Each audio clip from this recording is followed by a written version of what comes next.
ओम स्थापकाय च धर्मस्य सर्वधर्मस्वरूपिणे अवतारवरिष्ठाय रामकृष्णाय ते नमः। जननीं शारदां देवीं रामकृष्णं जगद्गुरुं पदो पद्मे तयो श्रित्वा प्रणमामि मुहुर्मुहुः। नमो श्रीज्योतिराजाय विवेकानन्दसुराय सच्चित्सुखस्वरूपाय स्वामिने तापोहरिणे।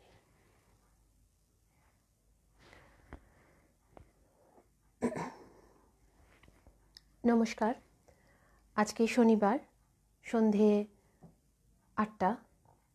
প্রত্যেক শনিবারের মতন আজকেও করুণাময়ী মা শারদা ফেসবুক পেজ থেকে স্বামীজি ঠাকুর মায়ের বিভিন্ন কথা, তাঁদের উপদেশ নিয়ে যে কথাবার্তা আলোচনা যেটা হয় আপনাদের সাথে শেয়ার করে থাকি, সেই জন্য আজকেও চলে এসেছি।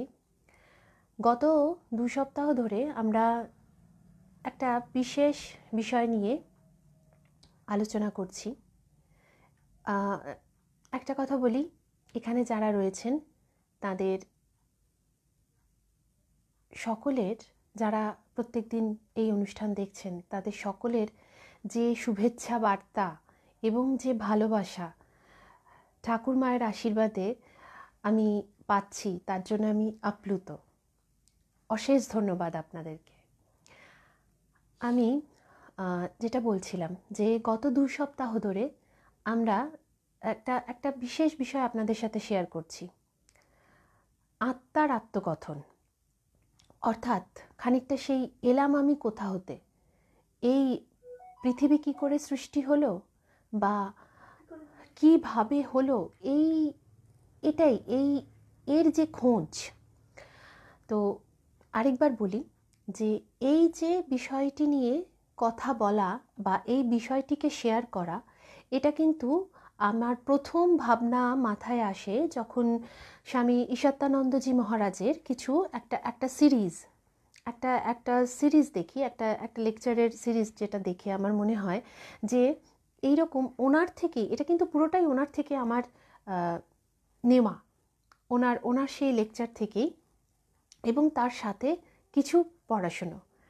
তো তবে এটার মধ্যে সবটাই মহারাজজি যেভাবে বলেছেন, যা বলেছেন, সেটাই আমি চেষ্টা করি আপনাদের সাথে একটু শেয়ার করার জন্য। যাই হোক, এবার মূল বক্তব্যে চলে আসি। অনেক কথা হলো। এর আগের দিন আমরা দেখছিলাম যে কিভাবে সৃষ্টি হয়েছে, যেখানে শেষ করেছিলাম আমার যতদূর মনে পড়ছে, যে বলেছিলাম সায়েন্স হচ্ছে প্রোগ্রেসিভ আর আমাদের রিলিজিয়ান সেটা কিন্তু হচ্ছে কনক্লুসিভ। আজকে একটু দেখার চেষ্টা করব যে এর আগের দিন বলেছিলাম যে নচিকেতার গল্পে আর হয়তো কিছু পর্ব পরে আসতে হবে। আজকে যেটা দিয়ে দেখব যে আমাদের স্ক্রিপচার অর্থাৎ আমাদের ধর্ম, আমাদের পুরাণ, সেখানে কি বলা হয়েছে, কিভাবে ব্রহ্ম, এই যে পরম ব্রহ্ম সচ্চিদানন্দ ঠাকুর যার কথা বলে গেছেন, তো কিভাবে এই পৃথিবী, এই ব্রহ্মাণ্ড সৃষ্টি হলো। এইটা বলার আগে একটা গল্প বললে ভুল হবে, এটা একটা সত্যি ঘটনা। এটাও মহারাজজির সেই লেকচার থেকেই শোনা। বেলুর মঠের কোনো একটা প্রোগ্রামে, এবার সেখানে কোনো একজন তরুণ বা একটি ছেলে এসছে, স্বামীজি মহারাজরা, অনেক মহারাজজিরা সেখানে রয়েছেন। তো এবার সেখানে একজন মহারাজজি, তিনি তাঁর দর্শন, অর্থাৎ আমরা তো প্রথমেই আমাদের রূপটা দেখি, তো মানে তিনি দর্শনেও, মহারাজজি বলছেন, তিনি দেখতে একদমই ভালো না, তাঁর অ্যাজ সাচ কোনো বিলঙ্গিংস নেই, কিচ্ছু নেই। শুধু যেটা তাঁর রয়েছে সেটা হচ্ছে তাঁর জ্ঞান, অগাধ পাণ্ডিত্য। তো তিনি ভেতরে ঘরে বসে রয়েছেন, তিনি সিনিয়র। তখন এই স্বামীজি মহারাজ অর্থাৎ ঈশাত্যানন্দজি মহারাজ তখন অনেক ব্রহ্মচারী বা এইরকমই রয়েছেন। তো ওই মহারাজজি তিনি ঘরে বসে রয়েছেন এবং তার কাছে সেখানে 3 জন ব্যক্তি সেখানে উপস্থিত সেই ঘরের মধ্যে। এবার ঘরের দরজা বন্ধ, কারণ 3 জন এমনই হাই প্রোফাইল ব্যক্তিত্ব। এবার বাইরে তখন মহারাজজিরা রয়েছেন এবং সেইখানে সেই ছেলেটিও কারুর সাথে এসছে। সে জিজ্ঞেস করছে আপনারা সংসার ছেড়ে এখানে এসে কি পেয়েছেন, কিসের জন্য এসছেন, এখানে এটা আপনাদের কি দেওয়া, মানে কি পেলেন আপনারা, এখানে কি এমন এক্সট্রা কি পাওয়া যাচ্ছে। তখন সেটা আমাকে এক কথায় বলুন। তখন মহারাজজি যেটা বলেছিলেন সেটা বলেছেন যে এখানে এসে যেটা পেয়েছি সেটা হচ্ছে শান্তি। এবং এখানে মানুষ যে জন্য আসে, অর্থাৎ আমরা এই যে ঠাকুরের অনুধ্যান করছি, মায়ের অনুধ্যান করছি, এই যে কথা বলছি, আমাদের ভেতরে কি উদ্দেশ্য, আসল উদ্দেশ্যটা কি বলুন তো? আমরা প্রত্যেকে না শান্তির খোঁজ করছি। সারাদিন আমরা সমস্ত কিছুতে ভীষণ জর্জরিত, ভীষণভাবে জর্জরিত। তো এই সমস্ত কিছু জ্বালা যন্ত্রণার থেকে মুক্তি তো একটা অন্য ব্যাপার, কিন্তু শান্তি, এই শান্তির খোঁজে। তো সেই সময় বলছেন ওই যে ঘরের ভেতরে দরজা বন্ধ, সেখানে যে মহারাজজি বসে আছেন, তার কাছে যে তিনজন বসে আছেন তাদের মধ্যে একজন হচ্ছেন সুচিত্রা সেন, একজন হচ্ছেন বরুণ সেনগুপ্ত, আরেকজন ছিলেন পাঞ্জাবের গভর্নর। এরা তিনজন সেই মহারাজজির কাছে, এবং ঈশাত্যানন্দজি মহারাজ বলছেন যে সেই মহারাজজি, মানে তারা বসে আছেন, মানে একেবারে সেই মহারাজজির পায়ের কাছে বসে আছেন। তো একজন হচ্ছেন রূপে তার তুলনা নেই, মানে রূপে তার খ্যাতির শেষ নেই।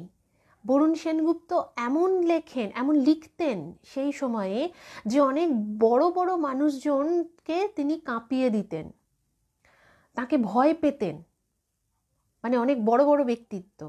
এবং পাঞ্জাবের গভর্নর, তারা কিসের খোঁজে এসেছেন?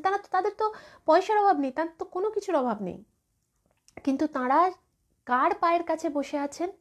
এমন একজন সন্ন্যাসী, না তার যার কোনো, মানে তিনি না তার সেই দর্শন, তার কাছে কি আছে? তার কাছে রয়েছে সেই অগাধ পাণ্ডিত্য, সেই জিনিস তার কাছে আছে যা ওই মানুষগুলোকে হয়তো মানে একটু শান্তির আভাস দিচ্ছে, একটা শান্তির আশ্রয় দিচ্ছে।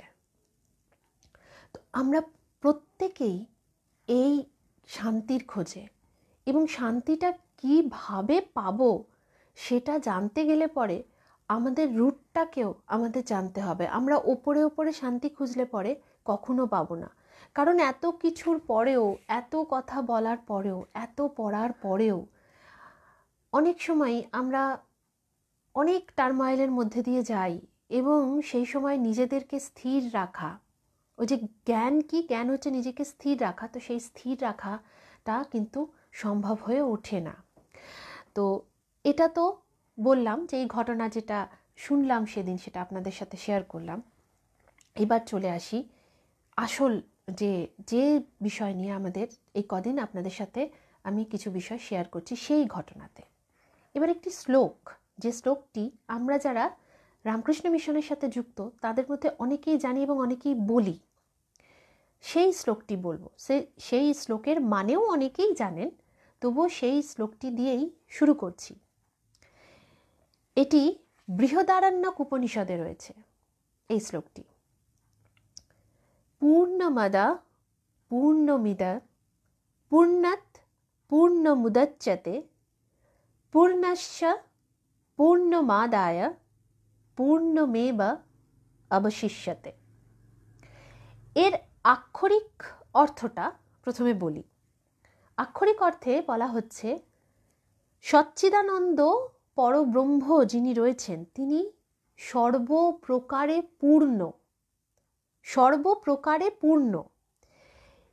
যেহেতু এই জগৎ তার থেকে সৃষ্ট, সেজন্য এই জগৎও পূর্ণ, কিন্তু পূর্ণ থেকে পূর্ণকে বাদ দিলেও, এই যে বলছে পূর্ণস্য পূর্ণমাদায় পূর্ণমেব অবশিষ্যতে, বাদ দিলেও সেই পূর্ণই থেকে যাচ্ছে।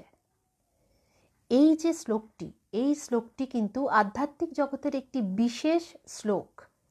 এই শ্লোকের মাধ্যমে সেই সচ্চিদানন্দ ব্রহ্মের উদ্দেশ্যেই কিন্তু এই শ্লোকটি বলা হয়েছে। এবার এই শ্লোকের ক্ষেত্রে বলা হচ্ছে যে তিনি সেই ব্রহ্ম হচ্ছেন, তিনি পরিপূর্ণ, এবং তাঁর থেকে যা কিছু সৃষ্টি হয়েছে তাও পূর্ণ। আমরা কিন্তু তাঁর থেকেই সৃষ্ট, কিন্তু তাঁর থেকে সৃষ্টি হলেও তিনি কিন্তু সৃষ্টি হয়ে যাচ্ছে। আমাদের ধারণাটা কি হবে, যে সেখান থেকে তাঁর অংশ তো, তাহলে তাঁর অংশ ভাগ হয়ে যাচ্ছে। কিন্তু এখানে কি বলা হচ্ছে, যে পূর্ণ থেকে সৃষ্টি হলেও সেই পূর্ণ পরিপূর্ণই থেকে যাচ্ছেন। এবার প্রশ্ন আসতে পারে যে কিভাবে, কি করে? এই নিয়ে বলতে গেলে পরে এইটা পড়তে গিয়ে, এখানে পূর্ণ মানে হচ্ছে অনন্ত, যার কোনো এন্ডলেস, যার কোনো সীমা পরিসীমা নেই, সেইটা কিন্তু এখানে পূর্ণ বলতে সেই পূর্ণ বোঝানো হয়েছে। যদি খুব ছোট্টর মধ্যে একটা এক্সাম্পল দিই, তাহলে সমুদ্র থেকে যদি এক বালতি জল তুলে নেওয়া হয়, তাহলে সমুদ্রর সেই পূর্ণরূপ কিন্তু সেই বালতির জলের মধ্যেও থাকবে, কিন্তু সমুদ্র তাতে কোনোভাবেই কমবে না। কিন্তু যদি মাপা যেত, সমুদ্রের জলকে যদি মাপা যেত, তাহলে হয়তো দেখা যেত যে সেখান থেকে এক বালতির যতটুকু পরিমাণ, সে যতটুকুই হোক না কেন, সেইটুকু কমেছে। সেই জন্যেই এই সমুদ্রের উপমা এখানে খাটে না। পরম ব্রহ্ম সেই সচ্চিদানন্দের কথা বলতে গিয়ে, পূর্ণ সচ্চিদানন্দের কথা ঠাকুর বলেছিলেন যে সেই পরম ব্রহ্মকে ব্যাখ্যা করা যায় না।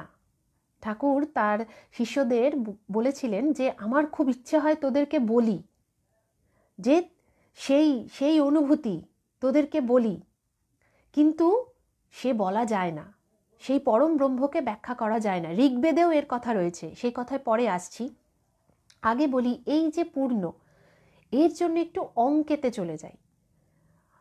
ব্রহ্মগুপ্ত বলে আমাদের একজন ম্যাথামেটিশিয়ান ছিলেন, যিনি আবিষ্কার করেছিলেন শূন্য।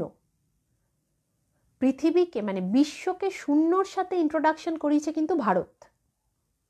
ব্রহ্মগুপ্ত বলে যিনি ম্যাথামেটিশিয়ান ছিলেন, তিনি শূন্য আবিষ্কার করেছিলেন। আমরা ম্যাথে একটা ওয়ার্ড ভীষণ পাই, মানে ওয়ার্ড বললে ভুল হবে, আমরা একটা symbol pi, infinity.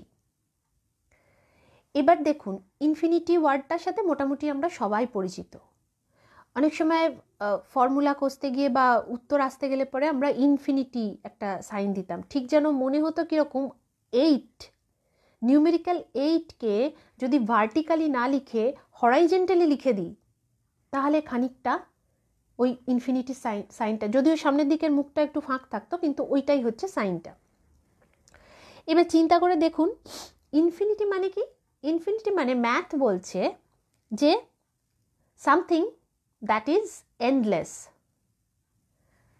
Something that has no bound, মানে that is unlimited without bound, এইটাকে বলছে ইনফিনিটি। এবার চিন্তা করুন, ওই শ্লোকটায় বলা হলো পূর্ণর থেকে কিছু নিয়ে নিলে পরে সে পূর্ণই থাকে, পূর্ণতে গিয়ে কিছু যুক্ত হলে পরেও সে পূর্ণই থাকে। যখন আমরা অঙ্ক করি তখন আমাদের কি শেখানো হয়? ইনফিনিটি, এই যে ইনফিনিটি, এর সাথে কিছু যোগ হলে কি হয়? ইনফিনিটিই থাকে। ইনফিনিটি থেকে কিছু বিয়োগ হলে কি হয়? অ্যাডিং প্রপার্টিতেও বলছে ইনফিনিটির সাথে কিছু যোগ হলে ইনফিনিটি থাকে, কিছু বিয়োগ হলে পরেও ইনফিনিটি থাকে। সাবট্রাক্ট, মাল্টিপ্লিকেশনেও ইনফিনিটি থাকে, ডিভিশন হয় না। এই ম্যাথামেটিক্স কিন্তু দেখুন, আমি পড়ছিলাম জিনিসটাকে, ম্যাথামেটিক্সের সাথে আমাদের স্পিরিচুয়ালিটি, হিন্দুইজম কীভাবে ম্যাথের মধ্যে দিয়ে, এই সিম্বলের মধ্যে দিয়ে স্পিরিচুয়ালিটিকে ব্যাখ্যা করে গেছে। কীরকমভাবে? যিনি অনন্ত, তার সাথে কিছু যোগ হয়ে গেলেও তিনি অনন্তই থাকছেন। যিনি অনন্ত, তার থেকে কিছু বাদ চলে গেলেও তিনি অনন্তই থাকছেন। ম্যাথামেটিক্স আমাদের ফর্মুলা দিয়ে বলে দিয়েছে, প্রুফ করে দিয়েছে। তো এটা হচ্ছে ইনফিনিটি।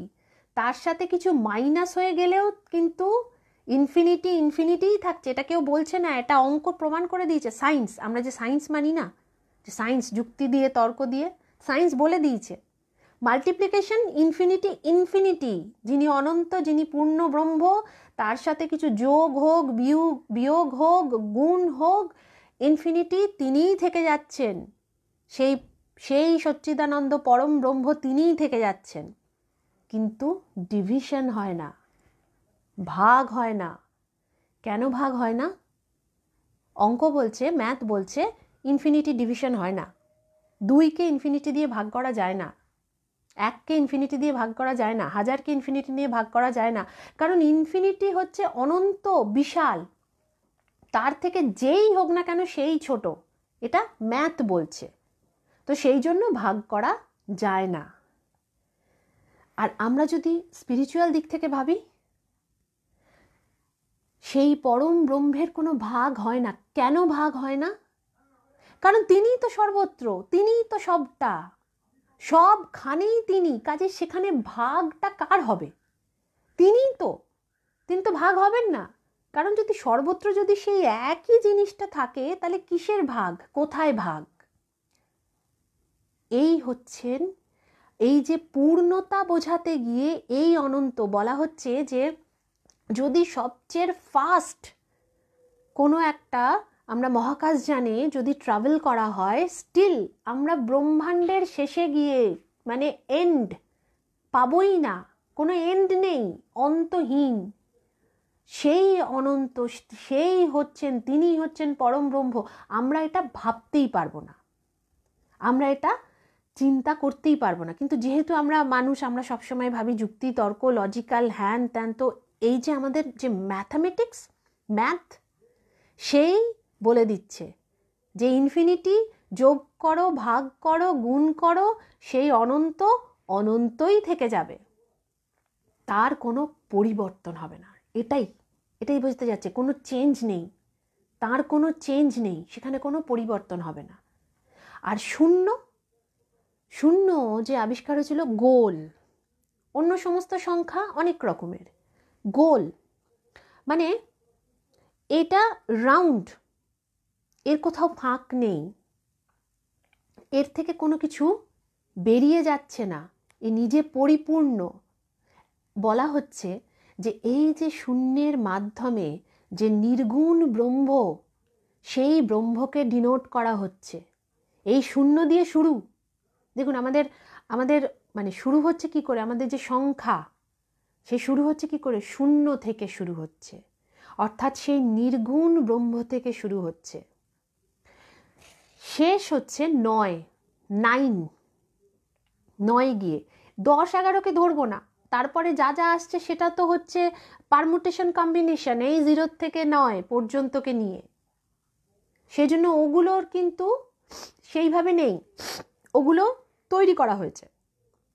কিন্তু এই 0 থেকে 9 পর্যন্ত এই যে সংখ্যা, এর মধ্যে একটা বিষয় দেখুন, 1 থেকে 7 আমাদের যে কুণ্ডলিনী বলা হয়, সেখানে 7টা চক্র রয়েছে, 7টা চক্র রয়েছে। 0 পরম ব্রহ্মকে ডিনোট করছে। 1 থেকে 7টি চক্র যদি এইভাবে ভাবি, 8 অর্থাৎ যেটা বললাম, 8কে যখন ভার্টিক্যালি ভাববো আর হরাইজেন্টালি ভাবলে ইনফিনিটি, অর্থাৎ সে অনন্ত ব্রহ্মস্বরূপ। এই ইনফিনিটির সিম্বলটার একটা ভীষণ পাওয়ার আছে। তাহলে 7টা কুণ্ডলিনী অতিক্রম করে যদি মানুষের ব্রহ্মজ্ঞান জাগ্রত হয়, তাহলে সে 8-এ পৌঁছাবে, অর্থাৎ সেই ইনফিনিটির সাথে গিয়ে মিলে যাবে। 1 2 3 4 5 6 7 8, 7টি কুণ্ডলিনী 8-এ গিয়ে ইনফিনিটির সাথে গিয়ে মিল হচ্ছে। আর 9 হচ্ছে, অনেকে বলেন 9 হচ্ছে লাকি নাম্বার বা 9 অনেক কিছু ব্যাপার সেটা রয়েছে। 9কে বলা হয় নাম্বার অফ দ্য ইউনিভার্স, অর্থাৎ ব্রহ্মাণ্ডের সংখ্যা, ব্রহ্মাণ্ড মানে কিন্তু বিশ্ব বা পৃথিবী সেইটা নয়, ব্রহ্মাণ্ড স্পিরিচুয়ালি ভাবতে হবে। ব্রহ্মাণ্ড, সেই ব্রহ্মাণ্ডের সংখ্যা হচ্ছে 9।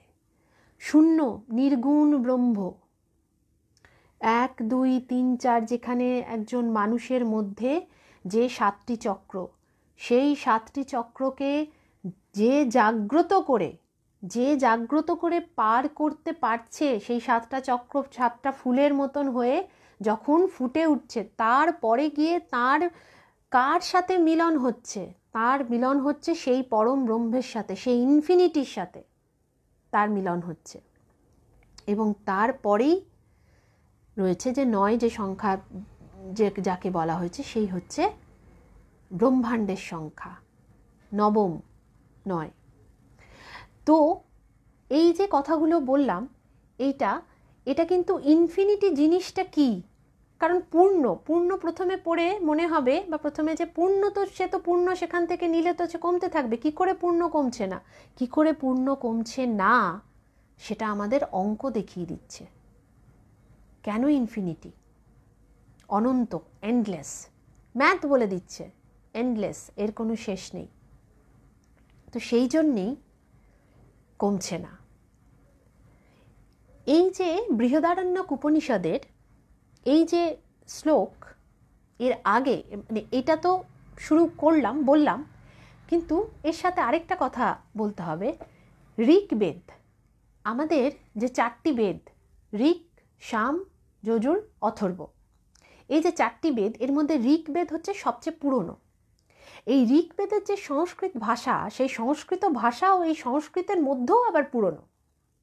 তো স্বামীজি যখন এই সমস্ত বেদ, মানে এই সংস্কৃত থেকে বেদগুলো ট্রান্সলেট করার কথা, এবং এটি করেছিলেন ম্যাক্স মুলার, স্বামীজির যে শিষ্য যিনি ছিলেন ম্যাক্স মুলার। তো মানে বিভিন্ন দেশ থেকে বিভিন্ন পণ্ডিত, সংস্কৃতে যারা পণ্ডিত, তাদেরকে তিনি একসাথে করে এই বেদের অনুবাদ করেছিলেন স্বামীজির নির্দেশে অবশ্যই। তো স্বামীজি ম্যাক্স মুলারকে বলতেন মোক্ষ মুলার, অর্থাৎ আমরা যদি এভাবে মোক্ষ মুলার, ম্যাক্স মুলারকে। কারণ ম্যাক্স মুলার তিনি একজন বিদেশি, তিনি এই সংস্কৃত ভাষা ট্রান্সলেট করার জন্য যে পুরো কাজটি কিন্তু তিনি করেন স্বামীজির নির্দেশে, এবং এটি বিশাল কাজ ছিল একটি। তো স্বামীজি বলতেন এই ম্যাক্স মুলার তাঁর পূর্বজন্মে নিশ্চয়ই কোনো ঋষি ছিলেন, যিনি এই বেদ, বেদান্ত, উপনিষদ এই সবের সাথে যুক্ত ছিলেন। তো এটাই ঋগ্বেদের কথার সূত্রে বললাম। তো ঋগ্বেদের যে বেদের যে আমাদের যেভাবে এসছে, এই স্ক্রিপচারগুলোতে যেরকমভাবে এসছে, তাতে কিন্তু মানে এমন নেই যে কেউ একটা কিছু স্টেট করে গেছেন আর সেটা আরেকজন কেউ মেনে নিয়েছেন, এটা কিন্তু হয়নি।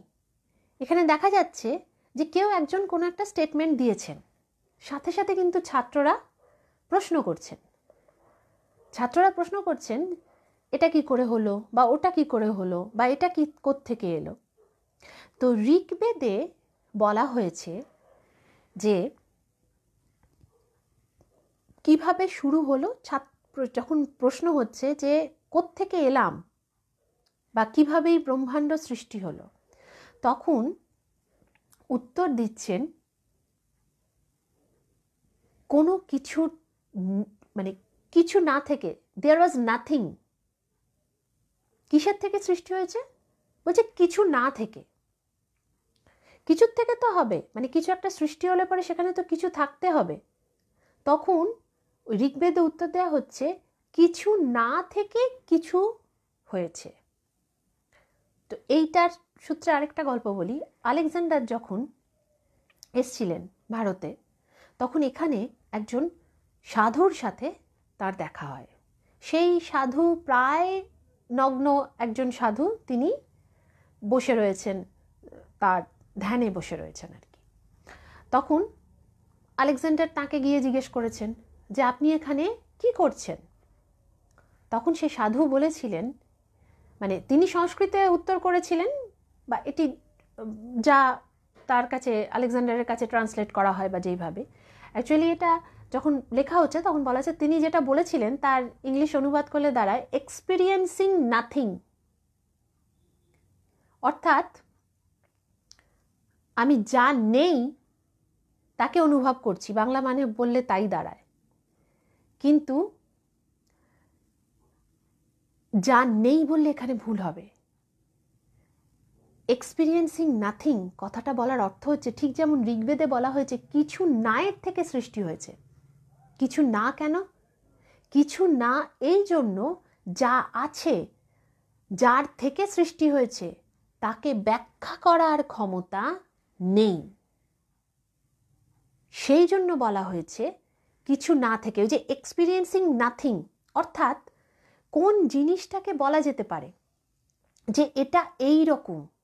কিভাবে বলা যেতে পারে এটা এই রকম? আমরা কিসের থেকে বলি? হয় আমরা প্রত্যক্ষ করি, নিজে দেখি, না হলে শুনি, না হলে অনুভব করি। কিন্তু যতক্ষণ এই তিনটের মধ্যে একটাও হচ্ছে ততক্ষণ পর্যন্ত কিন্তু বলতে পারবো না সেই জিনিসটি কীরকম বা সেই মানুষটি কীরকম বা যেটাই হোক না কেন সেটা কীরকম। কিন্তু না, এই যে পরম ব্রহ্ম যার থেকে কিছু কিছু সৃষ্টি হয়েছে, ওই যে বলা হচ্ছে যে something was created from nothing, তখন বলছে নাথিং। নাথিং মানে কি? নাথিং মানে যাকে ডেসক্রাইব করা যায় না। ঠিক যেমন ঠাকুর বলেছিলেন যে ব্রহ্মকে ব্যাখ্যা করা যায় না, তো সেই সাধু বলেছিলেন যে আমি সেই নাথিংকে অনুভব করছি, তো তাকে তো ব্যাখ্যা করা যায় না, তো সেই তার থেকে সৃষ্টি। কিন্তু এখানে নাথিং মানে কিন্তু কখনোই এরকম নয় যে কিছু নেই, কিছু নেই তা নয়, আমাদের ব্যাখ্যা করার ক্ষমতা নেই যে কার থেকে সৃষ্টি। এইবার সেই যতটুকু সৃষ্টি, সেই সৃষ্টিটুকুকে হয়তো আস্তে আস্তে ব্যাখ্যার দিকে এগোনো যায়। কিন্তু ওই যে ঠাকুর বলেছিলেন তুমি আম খেতে এসছো, আম খাও, কটা পাতা কটা গাছ গোনার দরকার নেই। তো ঠিক সেরকম সেই তাহলে সেই নাথিং কি? সেই তো তার তো সে তো শুধু নিজের যিনি অনুভব করেছেন তিনি অনুভব করেছেন। তো ঋগ্বেদেও বলছে যে কিছু নায়ের থেকে সৃষ্টি। কিছু নায়ের থেকে কি করে সৃষ্টি হলো? মানে কিছু না মানে যাকে অনুভব করা যায়নি, অনুভব করা না, ভুল বললাম, যাকে ব্যাখ্যা করা যায় না, সেই তার থেকে সৃষ্টি শুরু হয়েছে। এই হচ্ছে আমাদের স্ক্রিপচার। আমাদের স্ক্রিপচার এই কথাই বলছেন যে তার থেকে সৃষ্টি শুরু হয়েছে। এবং তিনি আবার অনেক ক্ষেত্রে অনেক জায়গায় বলা হচ্ছে যে একটা কথা আমরা শুনে থাকি, শব্দই ব্রহ্ম। শব্দই ব্রহ্ম আমরা অনেকে শুনে থাকি। এই যে ব্রহ্মাণ্ডের যে শব্দ, সেই শব্দটি কি? ওম। এই যে ওম শব্দ, এই শব্দর থেকেই ব্রহ্মের সৃষ্টি। তিনি এই ওমের মধ্যেই রয়েছেন, তিনি মনে করলেন। এবার প্রশ্ন এলো কেন মনে করলেন? ঠাকুরের সেই এক কথা, তার মনে হয়েছে, তার লীলা, তিনি মনে করেছেন। তো তিনি মনে করলেন যে আমি রূপ নেব বা সৃষ্টি করব। সৃষ্টি কোত্থেকে হলো? তিনিই তো রয়েছেন একমাত্র। সেই জন্য বলা হচ্ছে যে সবাই ওই যে আহম ব্রহ্মাস্মি, অর্থাৎ আমি সেই ব্রহ্ম, কারণ আমি তো তার থেকে সৃষ্ট, তার অংশ ছাড়া তো কিছু নেই, কোনোটাই নেই, কিছুই নেই। তো সেই তার থেকেই সৃষ্টি। এখানে আরেকটা গল্প মনে আসছে, এটা হয়তো আগেও আপনাদের সাথে শেয়ার করেছি, যে ঈশ্বর একদিন মনে করলেন যে তিনি একা এই পুরো বিশ্ব ব্রহ্মাণ্ড এই সমস্ত কিছু তিনি তৈরি করেছেন, আস্তে আস্তে আস্তে আস্তে একটু একটু একটু একটু করে সমস্তটা তার যখন মনে হয়েছে তিনি তৈরি করেছেন সবটা। এইবার তারপরে তার মনে হলো যে তিনি তো একদম একা, তাহলে তিনি কিভাবে, তার মনে হলো একজন কাউকে তৈরি করতে হবে, কিন্তু কিরকম করে, কিভাবে? তখন ঈশ্বর মনে করলেন যে একবার আমি হব, আরেকবার আমি প্রিটেন্ড করব যে আমি নই, আমি অন্য কেউ। তো এই রকমভাবে এই গল্পটার মধ্যে দিয়ে অ্যাকচুয়ালি বোঝানো হয়েছে যে সকলের মধ্যে ঈশ্বর রয়েছে, আমরা সেটা ভুলে গেছি। তো ঈশ্বর তো তিনি তো পারফেক্ট, তিনি তো একেবারে মানে পারফেক্ট। তো এই গল্পটি শুনেছিলাম স্বামী সর্বপ্রিয়ানন্দজি মহারাজের একটি লেকচার থেকে। তো বলছেন তিনি এতটাই পারফেক্ট, তিনি যখন প্রিটেন্ড করছেন যে আমি ঈশ্বর নই, তো সেটা এতটাই পারফেক্ট হয়ে গেল যে তিনি সত্যি সত্যিই ভুলে গেলেন। তো এই রকমভাবে তিনি তার খেলার জন্য যাদের সৃষ্টি করেছিলেন, বা তিনি নিজে যেরকম হয়েছিলেন, সেজন্য বলে না আমরা তার হাতের খেলার পুতুল। তো তিনি তার খেলার জন্য যে সৃষ্টি করেছিলেন তাদেরকে তো তিনি ভুলিয়ে দিয়েছেন যে তিনি সেটা তিনি ভুলে গেছেন, তিনি এত পারফেক্ট। তো সেখান থেকেই সেজন্য আমরা সবাই তার অংশ। তো এটা একটা গল্পের মধ্যে, কিন্তু এই যে ব্রহ্মাণ্ডের যে সৃষ্টি রহস্য যা আমাদের পুরাণে বিভিন্নভাবে লেখা রয়েছে, যেগুলোর খুব সুন্দর সুন্দর ব্যাখ্যা রয়েছে, এই সমস্ত কিছু কিন্তু তখনকার দিনের ঋষিরা, যাদেরকে তখনকার দিনের বিজ্ঞানীও বলা যেতে পারে, ঋষি বিজ্ঞানী যারা ছিলেন, তারা কিন্তু প্রকৃতির সাথে ইন্টারাকশানে এবং প্রকৃতিকে অবজার্ভ করে, যেটা প্রথম দিন বলছিলাম অবজারভেশন, এই অবজার্ভ করে এই জায়গাগুলোতে কিন্তু তারা এই কনক্লুশন ড্র করেছেন। এই যে আমাদের রিলিজিয়ান কনক্লুসিভ, এই জায়গা থেকে, যেটা আমাদের সায়েন্স নয়, সায়েন্স কিন্তু প্রোগ্রেসিভ। তো ঋগ্বেদে প্রথম সেই কথা বলা হচ্ছে যে কোনো কিছু অর্থাৎ নির্গুণ ব্রহ্ম, তার মধ্যে সমস্ত কিছু রয়েছে, সমস্ত গুণ রয়েছে, কিন্তু কোনো কিছু তাকে এফেক্ট করে না। সেই নির্গুণ ব্রহ্ম কোনো কাজ তিনি করেন না।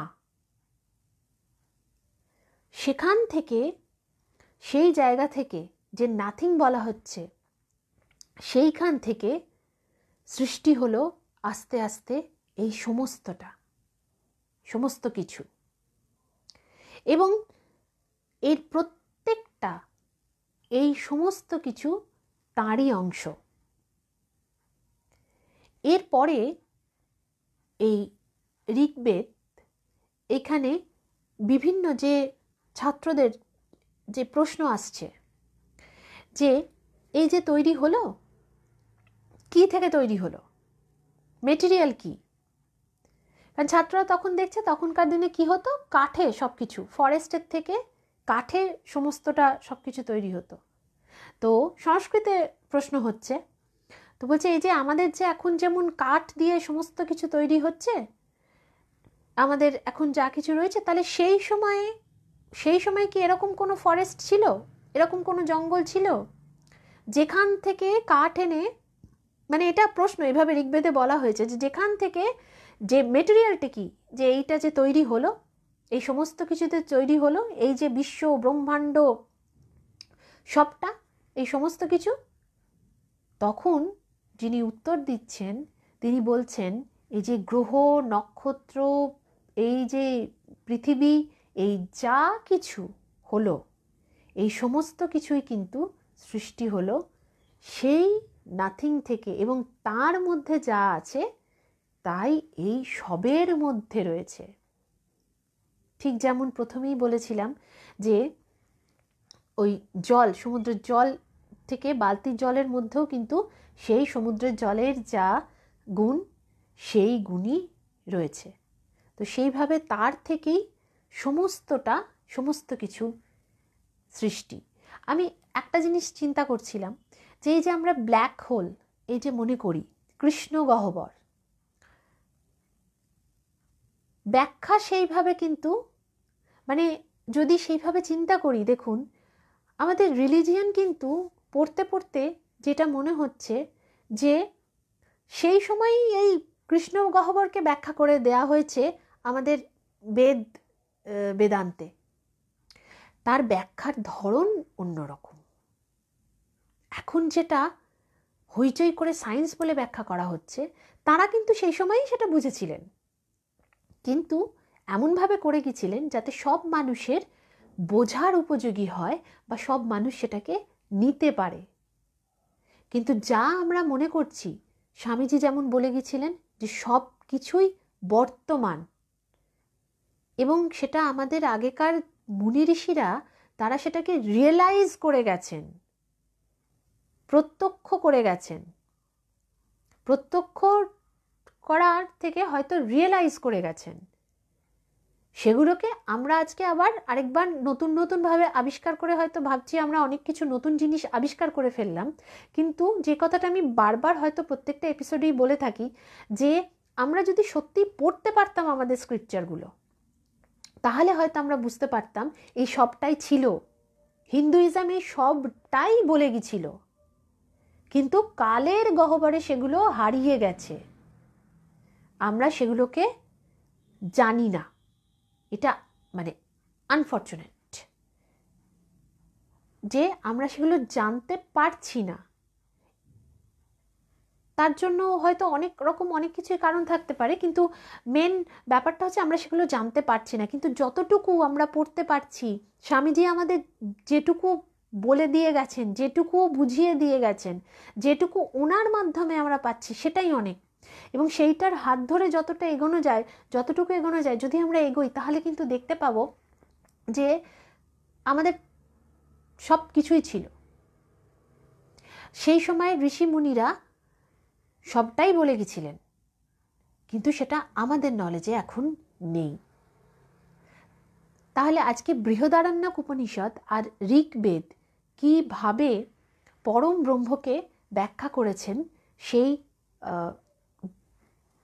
মানে সেই জিনিস আপনাদের সাথে, সেই কথা আপনাদের সাথে শেয়ার করলাম।